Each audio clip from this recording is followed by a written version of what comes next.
In our specific school of thought, in our specific sampradaya, we as Gaudiya Vaishnavas are projecting ourselves into becoming what we may call a Vrajavasi, which means someone who resides in the lands of Braj. And of course, this doesn't have to do that much with the geographical relocation of ourselves, but with a geographical, a mental and spiritual relocation of ourselves. No? A transubstantiation of our whole being and becoming someone else, a new personality. So what does it mean to become a Vrajavasi? What's the psychology of such people? That's an important thing to consider when we are threading this path of Raga Bhakti.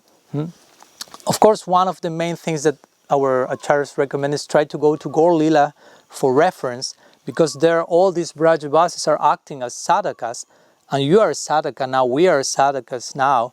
That means someone which is in the midst of being Bada Jivas, conditioned souls, aspiring to be Siddhas, to be perfect beings. So an intermediate stage between human and not fully divine, but also having to be human and being divine at the same time. So sadhaka is a very interesting transitioning stage.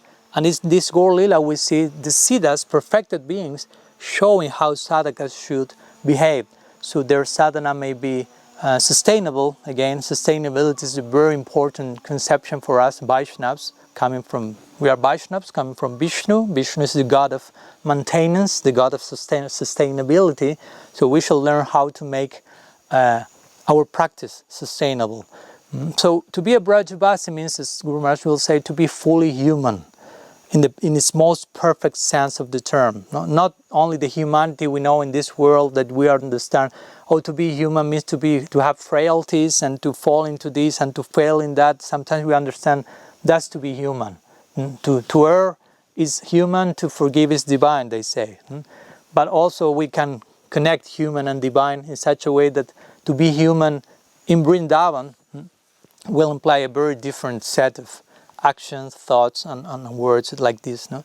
So in order to create a proper foundation for that, of course, as you may know, Sattva, for example, will be an interesting point of intermediate stop, creating balance in our daily practices and habits, and eventually rise to the transmoral stage of bhakti that we receive here in our tradition. Bhakti has its own morality in the context of accepting what's favorable, rejecting what is unfavorable for the practice, and in that context we aspire to become perfect human beings, moral, soundly ethical, functional, operating in society, and so on. But again, also understanding that to be dharmic is not all for us. It's not all for Vrajavasi. Vrajavasi means to transcend dharma and embrace para dharma. Sarva dharmam paritujama mekam saranam brata. So to go to Braj, says this verse in its most esoteric reading, you have to reject all types of dharma. So that's what a Vrajavasi is about, but in a particular sense. No? To practice bhakti and understanding the type of ethical consideration that bhakti is giving to us, understanding how human you should become, how properly human you should become as a bhakta project, if you will, and gradually reach higher and higher stages of humanity, eventually leading into the stage of divine humanism that we will find both in Krishna and his Nara Lila as well, and in all his associates.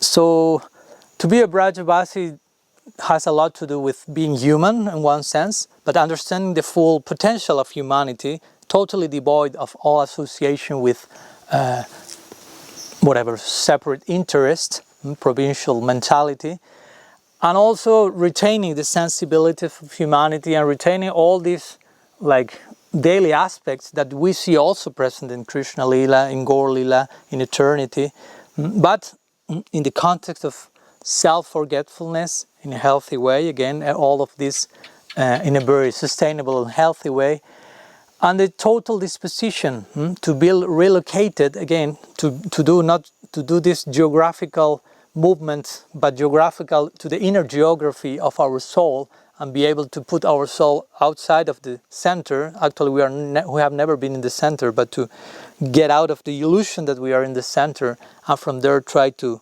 serve and worship our source in the context of the particular love that is found in Vrindavan.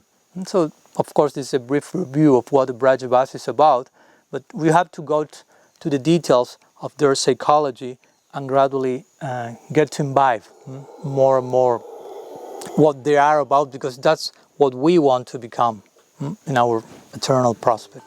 So see you next fortnight.